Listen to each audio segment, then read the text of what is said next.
तो जय हिंद आप सभी को।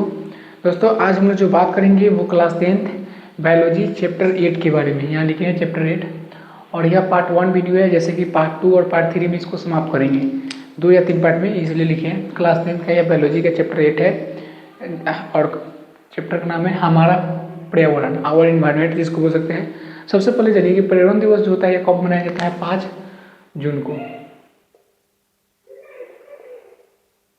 पर्यावरण दिवस कब मनाया जाता है?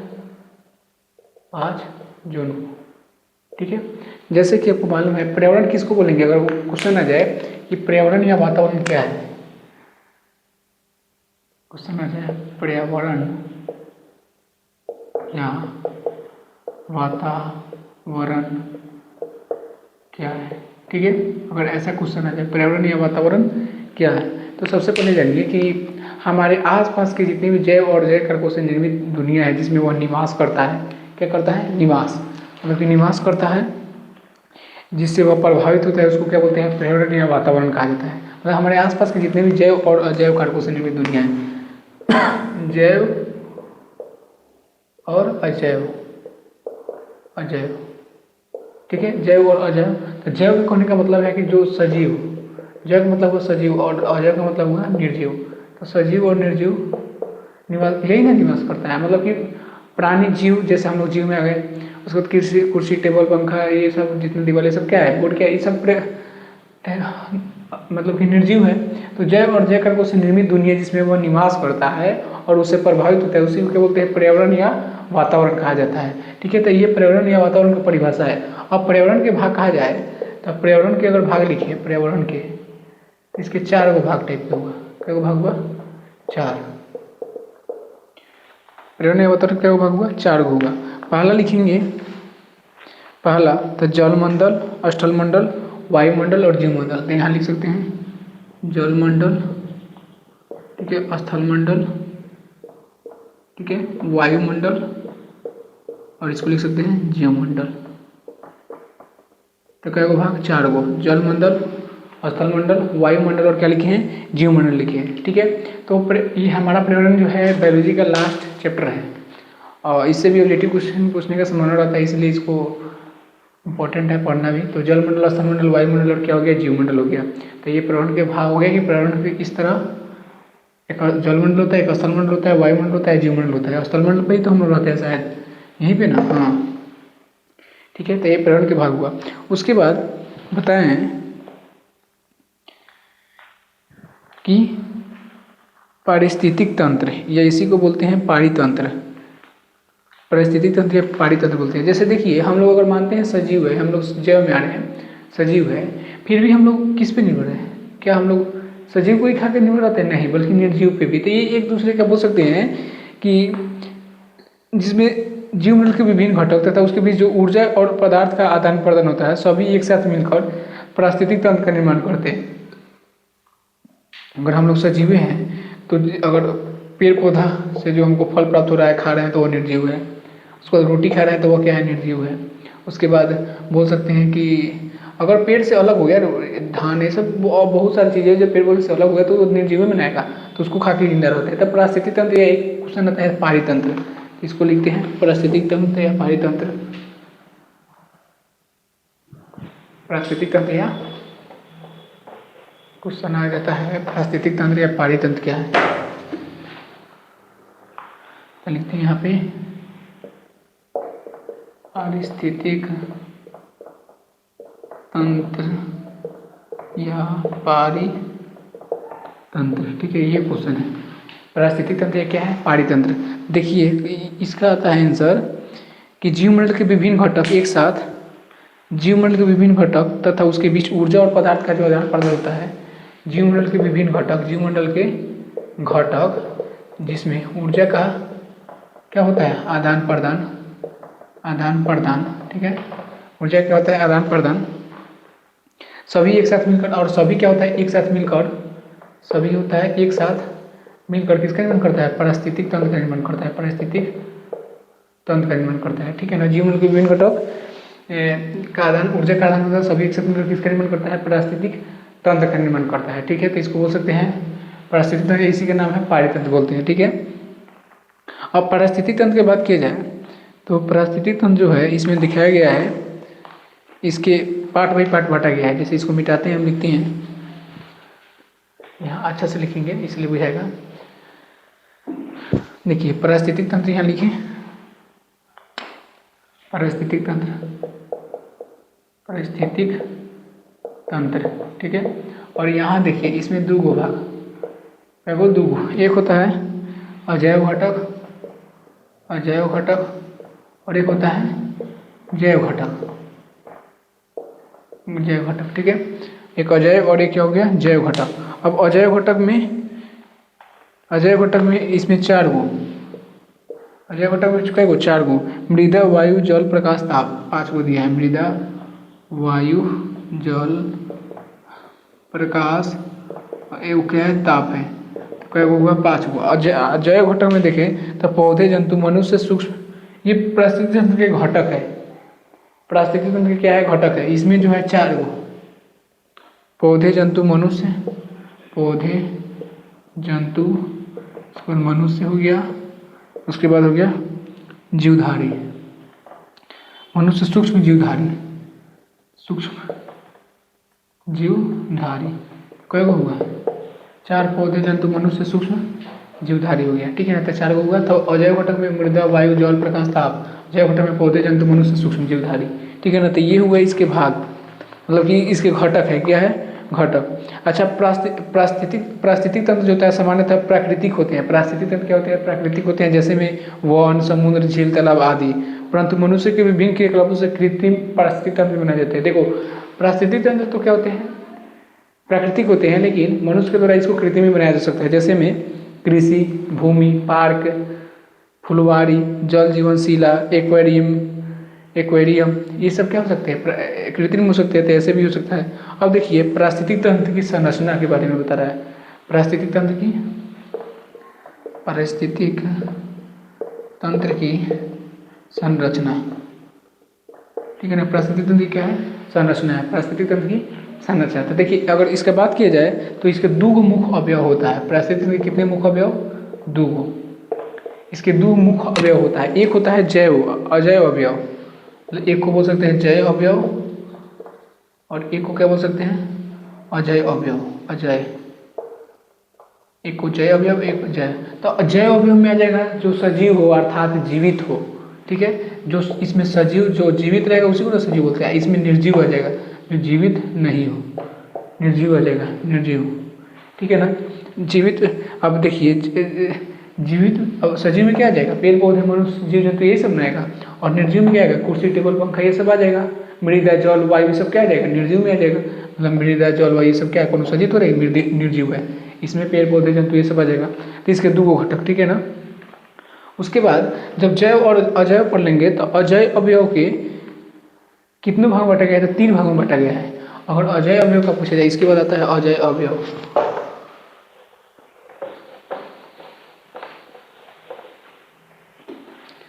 इसके बाद आता है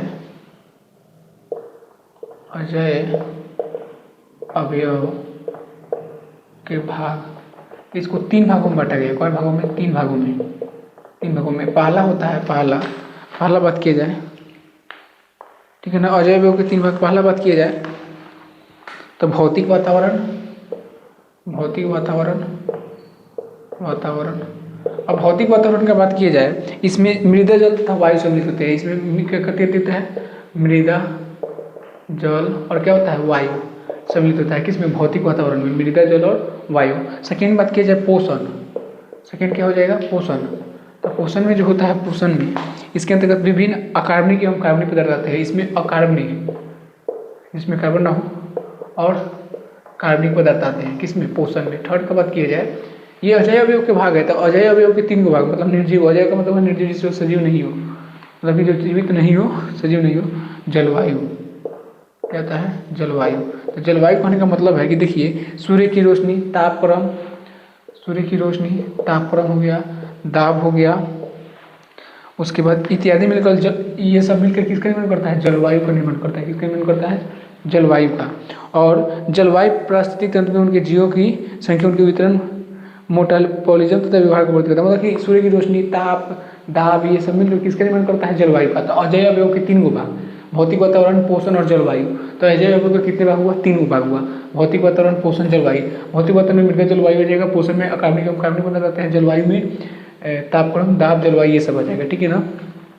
उसके बाद जय अवयव को कितने भागों में बांटा गया है? जय अवयव को, जय अवयव को भी कितने भागों में? 3 भागों में बांटा गया है। तो इसको देते हैं, यहाँ पर लिख देते हैं, जय अवयव को कितने भागों में बांटा गया है, ठीक है। किसको? जय अवयव को। तो जय अवयव को कितने भागों में? 3 भागों में। जय अवयव को कितने भागों में? 3 भागों में। अजैव अवयव को भी 3 है, अजैव अवयव को कितने भागों में? 3 भागों में बांटा गया है, इसके भी 3 भाग। पहला आता है उत्पादक, उत्पादक। सेकेंड आता है उपभोक्ता, और थर्ड आता है अपघटनकर्ता, अपघटनकर्ता। उत्पादक, देखिए हरे पौधे जो भोजन का संश्लेषण करते हैं, तो हरे पौधे ही ना, पेड़ पौधे ही ना भोजन का संश्लेषण करते हैं, पेड़ पौधे ही ना स्वपोषण होते हैं, इसमें हरे पौधे आते हैं। हरे पौधे जो किसका संश्लेषण करते हैं? जो भोजन का संश्लेषण करते हैं, भोजन का संश्लेषण करते हैं। तो उत्पादक में कौन? घास, ये उत्पादक है। तो हरे पौधे जो भोजन का संश्लेषण करते हैं उसको उत्पादक, उत्पादक में आते हैं। उपभोक्ता मतलब हम लोग तो उपभोक्ता में आते हैं, जो बनाए बनाए रहते हैं उसी को खाते हैं। कहने का मतलब हम लोग परपोषण में आते हैं, पेड़ पौधे स्वपोषण में आता है। तो उत्पादक, उपभोक्ता का मतलब हुआ कि जो पौधे, उनके विभिन्न जो पौधे और उनके विभिन्न जो उत्पाद होते हैं उनको खाते हैं, उनके विभिन्न उत्पादों को खाते हैं, उसको उपभोक्ता में डालते हैं। जो पौधे और उनके विभिन्न उत्पादों को खाते हैं उसको क्या बोलते हैं? उपभोक्ता। अपघटनकर्ता होता है कि ये मृत उत्पादक अथवा उपभोक्ताओं का घटन करते हैं। ये मृत उत्पादक मतलब मरे हुए उत्पादक तथा उपभोक्ताओं, जो उपभोक्ता होते हैं उसका अपघटन करते हैं, तथा इससे जो उत्पन्न पोषण होता है उसको कहाँ छोड़ देते हैं? वायु, वातावरण में छोड़ देता है। मतलब कि अपघटनकर्ता का मतलब ये मृत होते हैं। अपघटनकर्ता होना बहुत जरूरी है। जैसे उदाहरण समझाते हैं कि जैसे देखिए घास है, घास को कौन खा लिया? ग्रास हॉपर, मानते हैं ग्रास हॉपर को कौन खा लिया? गिरगिट बोल सकते हैं, छिपकली, गिरगिट। गिरगिट को कौन खा लिया? गिरगिट को कौन खा लिया? बाज, चाहे सांप, कुछ भी खा लेगा, ठीक है। अब इसको जब ये मर जाएगा तो सराहने करने का कौन कर देगा? अपघटनकर्ता। मतलब जो मर जाता है मृत उत्पादों को खाकर अपने जीवन को ले, उसको बोल सकते हैं मृतजीवी पोषण, जैसे पहला चैप्टर में था। तो अपघटनकर्ता जो होता है ये मृत उत्पादक और उपभोक्ताओं को खाती है, और जो पोषण बचता है उसको वातावरण में क्या कर देते हैं? छोड़ देते हैं।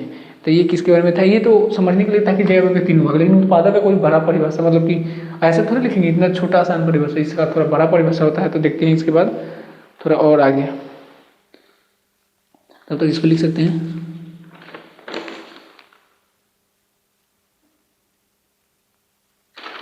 इसको लिख सकते हैं थोड़ा सा।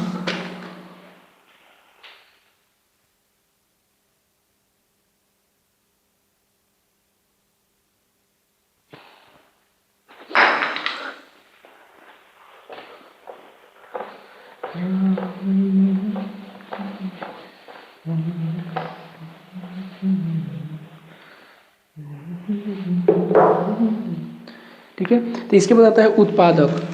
क्या आता है? उत्पादक आता है। उत्पादक क्या आता है? उत्पादक। तो देखिए उत्पादक हम परिभाषा बोलते हैं, हरे पौधे जैसे शैवाल, घास, पेड़ इत्यादि एकमात्र जीव है जिसमें प्रकाश संश्लेषण द्वारा अपना भोजन स्वयं बनाने की क्षमता है। देखो हरे पौधे हो गए जैसे शैवाल, घास, पेड़ जो होता है, ये सब एकमात्र ऐसा जीव है जो अपने से भोजन बनाते हैं, मतलब स्वयं भोजन बनाते हैं। ये सूर्य की प्रकाश ऊर्जा को विकिरण ऊर्जा के रूप में ग्रहण कर क्लोरोफिल की उपस्थिति में रासायनिक को स्थिति ऊर्जा में परिवर्तित कर देते हैं, जो कार्बनिक यौगिक मतलब ऐसे भोजन बना लेते हैं। इसको स्वपोषी बोलते हैं। इसको क्या बोलते हैं? स्वपोषी। ठीक है, इसको क्या बोलते हैं? स्वपोषी बोलते हैं। उत्पादक में ऐसा होता है। ठीक है,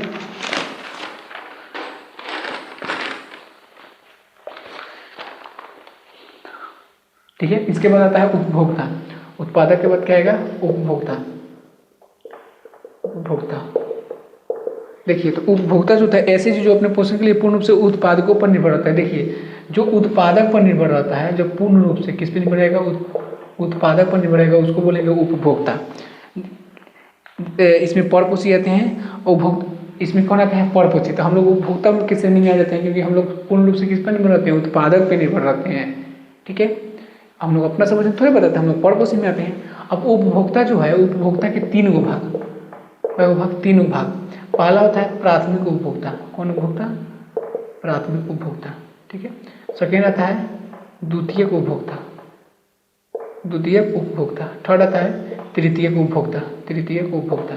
तो उपभोक्ता का भाग तीन, प्राथमिक, द्वितीयक और एक कौन आता है तृतीयक। तो उपभोक्ता का भाग दो गो, तीन गो, एक प्राथमिक, द्वितीयक और एक क्या आता है तृतीयक उपभोक्ता आता है, ठीक है ना। अब देखिए ये तीनों का परिभाषा प्राथमिक, द्वितीयक और तृतीयक का थोड़ा सा और इसके बाद और है,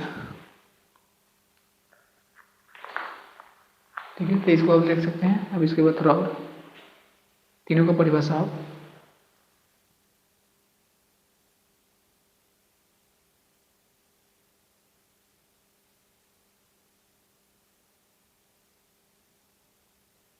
ठीक है। तीनों का परिभाषा आप देते हैं प्राथमिक, द्वितीयक और तृतीयक का, बहुत इजी परिभाषा है।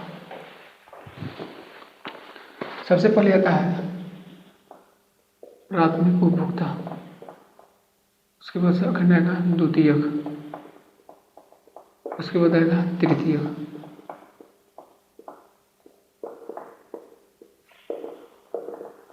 प्राथमिक, द्वितीयक और कौन आता है तृतीयक आता है, ठीक है। देखिए सबसे पहले प्राथमिक उपभोक्ता आता है। तो ऐसे उपभोक्ता जो पोषण के लिए प्रत्यक्ष रूप से किस पे निर्भर रहते हैं, उत्पादक। यह प्रत्यक्ष रूप से उत्पादक मतलब कि हरे पौधे पर निर्भर रहते हैं, हरे पौधे पे, उसको क्या बोलते हैं प्राथमिक उपभोक्ता बोलते हैं, ठीक है ना। जैसे गाय, मतलब ऐसे उत्पादक जो प्रत्यक्ष रूप से उत्पादक पर निर्भर रहते हैं, यानी हरे पेड़ पौधे पे। जैसे में एग्जाम्पल में बात किया जाए तो गाय, बकरी, भैंस, ठीक है, गाय, बकरी, भैंस और भी सारे जंतु हो जाएंगे, ठीक है, हिरण, खरगोश, ये सब हो जाएगा, ठीक है ना। बस हम परिभाषा इसलिए हम बता दे रहे हैं, लिख नहीं रहे, उतना लिखेंगे तो फिर दिक्कत हो जाएगा। उसके बाद द्वितीय बहुत आता था, कुछ जंतु ऐसे भी होते हैं, कुछ जंतु जैसे में शेर, बाघ, कुछ पक्षी हो गया, उसके बाद सर्प हो गया, सर्प मतलब सांप, सर्प मतलब सांप, मेढक हो गया, मांसाहारी, मांसाहारी होते हैं, ये सब क्या होते हैं मांसाहारी होते हैं। तथा वे शाकाहारी प्राथमिक, तथा वे क्या होते हैं, तथा वे शाकाहारी, शाकाहारी प्राथमिक उपभोक्ताओं को खाते हैं, उपभोक्ताओं को क्या करते हैं खाते हैं। मतलब कुछ जंतु ऐसे होते हैं शेर, बाघ, कुछ पक्षी, सर्प, मेढक मांसाहारी होते हैं तथा वे शाकाहारी प्राथमिक उपभोक्ताओं को खाते हैं, तो उसको बोलते हैं द्वितीय उपभोक्ता। क्या बोलते हैं द्वितीय उपभोक्ता, क्योंकि ये सब जो होता है ये किसको खा लेता है, प्राथमिक उपभोक्ता को ही खा लेता है, इसको द्वितीय उपभोक्ता में डालते हैं। तृतीय उपभोक्ता की बात की जाती है, ये उच्चतम श्रेणी के इसमें जंतु आता है, उच्चतम श्रेणी, जिसको दूसरे जंतु द्वारा मारा या खाया नहीं जा सकता है। तृतीय उपभोक्ता की बात की जाए तो सर्प जब मेढक को खाता है तब वह तृतीय श्रेणी का उपभोक्ता कहलाता है। सर्प जब किसको खाएगा, मेढक को, तो कौन उपभोक्ता कहलाता है, तृतीय श्रेणी का उपभोक्ता कहलाता है। और तृतीय उपभोक्ता सामान्यतः ये जो होता है उच्चतम श्रेणी का उपभोक्ता होता है, उच्चतम, हाई मतलब हाई वाला बोल सकते हैं, उच्चतम श्रेणी का उपभोक्ता होता है। दूसरे जंतु द्वारा इसको मारा या खाया नहीं जा सकता है, जैसे में बाघ, शेर, चीता। अब देखिए इसको मारा नहीं जा सकता, फिर मरता उड़ता है तो कैसे। देखिए इसके बाद अपघटनकर्ता आता है, अपघटनकर्ता में जो आता है जैसे अपघटन करता, जैसे ये सब अगर मर गया तो उसके बाद इसको मिट्टी में सराहने गलाने का काम कौन करता है, सूक्ष्म जैसे जीवाणु, कवक, विषाणु, यही सब करता है। इसको मिट्टी में सराहने का काम नहीं करता तो फिर कैसे जंतु लोग मर जाता है, तो फिर कहीं पे फेंक देते हैं, ये कर देते हैं, वो कर, तो फिर इसको सराहने का काम कौन करता है, यही कौन अपघटनकर्ता होता है। क्या होता है अपघटनकर्ता। तो पौधे और जंतुओं के मृत शरीर तथा जंतुओं के वर्ज्य पदार्थ को जीवाणुओं और कवकों के द्वारा अपघटन किया जाता है। जीवाणु और कवक क्या करता है, पौधे के मृत और जंतु के मृत को जीवाणु और कवक जो होता है किस क्या करता है, मिट्टी में सराहने गलाने का कार्य करता है, ठीक है ना। जीवाणु और कवक अपघटन करता है या अपमार्जक कहलाते हैं, और जीवाणु और कवक क्या बोलेंगे, अपघटन करता है या अपमार्जक कहेंगे, क्योंकि यही जो है मिट्टी में उसको क्या करता है, सराहने गलाने का कार्य करता है। तो यहाँ तक आप समझ गए। इसके बाद आता है आहार श्रृंखला, ठीक है ना, और आहार जाल, दो इसके बाद लास्ट टॉपिक से एक आहार श्रृंखला और एक आहार जाल, दोनों को अच्छा से अभी पढ़ेंगे, ठीक है ना। आहार श्रृंखला सब इसके बाद शुरू करते हैं। आहार श्रृंखला इसको आप लिख सकते हैं चाहे देख सकते हैं।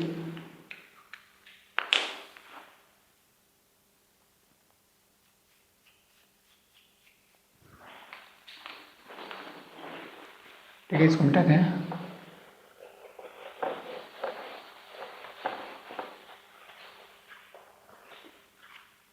देखिए क्वेश्चन आता है आहार श्रृंखला क्या है। देखिए इसको समझिए अच्छे से आप। सबसे पहले आहार श्रृंखला की बात किया जाए तो देखिए एक पारिस्थितिक तंत्र में ऊर्जा का एक पथीय प्रवाह जिसमें स्थित श्रृंखलाबद्ध तरीके से जुड़े जीवों के द्वारा होता है।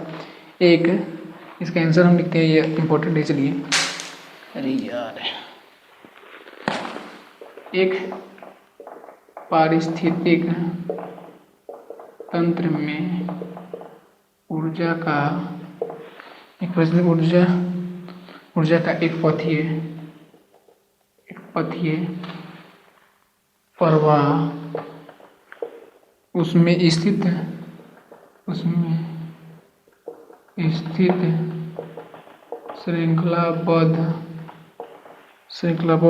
श्रृंखलाबद्ध तरीके से जुड़े जीवों के द्वारा होता है। जीवों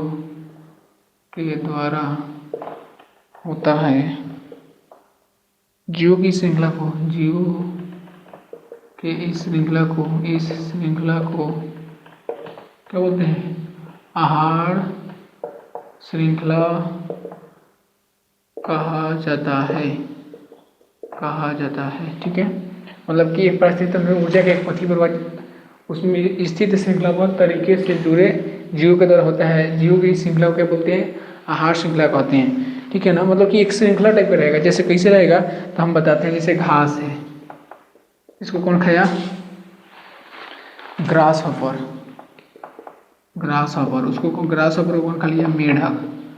मेढक को कौन खा लिया? सर्प। और सर्प को कौन खा लिया? गीध। तो ये एक दूसरे का आहार है। ये एक दूसरे क्या है? आहार है। और देखिए एक श्रृंखला टाइप में जुड़ल है, इसी को क्या बोलते हैं? आहार श्रृंखला। ठीक है, उसके बाद आता है शैवाल को खा लिया छोटे जंतु। इसको खा लिया छोटी मछली को कौन खा लेगा? बड़ी मछली। और बड़ी मछली को कौन खा लेगा? मांसाहारी पक्षी।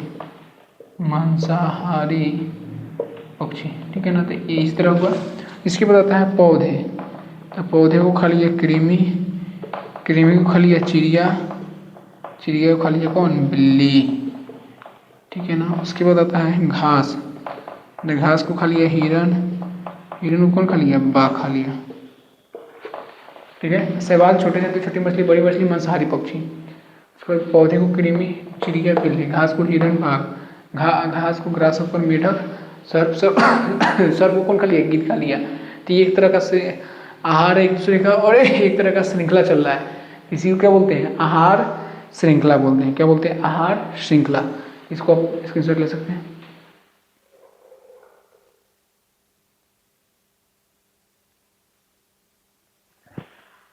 ठीक है, इसके बाद आता है आहार जाल। लास्ट क्वेश्चन आता है, उसके बाद कर ले सेकेंड पार्ट।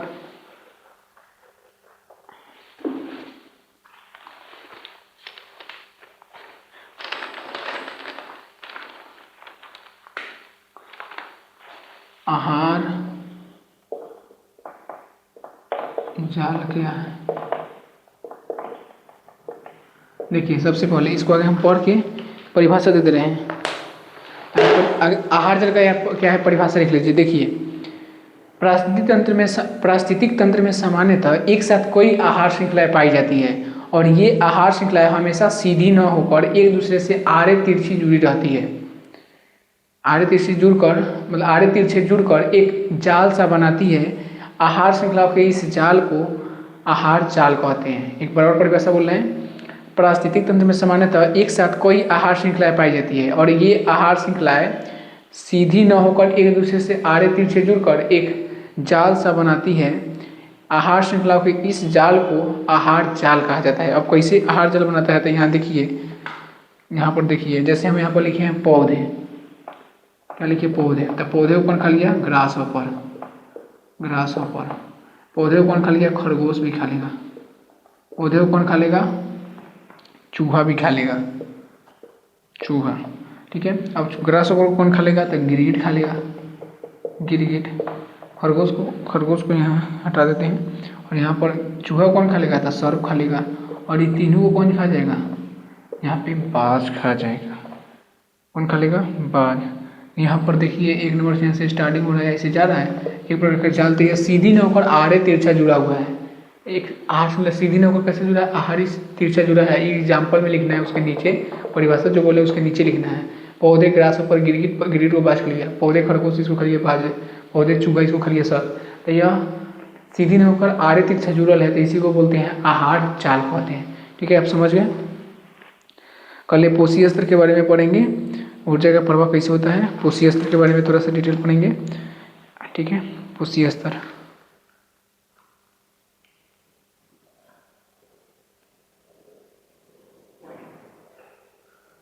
कई स्तर होते हैं तथा हर स्तर पर भोजन का स्थानांतरण होता है।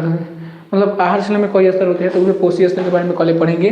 तो सबसे पहले आहार जला पढ़ें कि यह आड़े तिरछे न जुड़, मतलब सीधी न होकर आड़े तिरछे जुड़कर एक जाल सा बनाती है, जाल जैसा, उसी को आहार जाल कहते हैं। जैसे यहाँ पे बनाया गया है आहार जाल। ठीक है ना, पौधे ग्रासों पर गिरगिट बाज, पौधे खरगोश बाज, पौधे चूहा सर्प इत्यादि सबको कौन खा लिया, बाज खा लिया।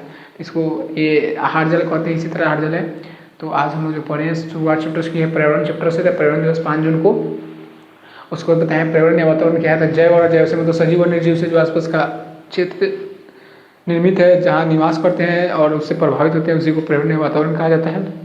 इसको चारों को घटक था, मतलब चारों को भाग था, स्थलमंडल, वायुमंडल, जीवमंडल, जैवमंडल, और उसके बाद उसके घटक घटक पारिस्थितिक तंत्र, पारितंत्र के बारे में बताएं।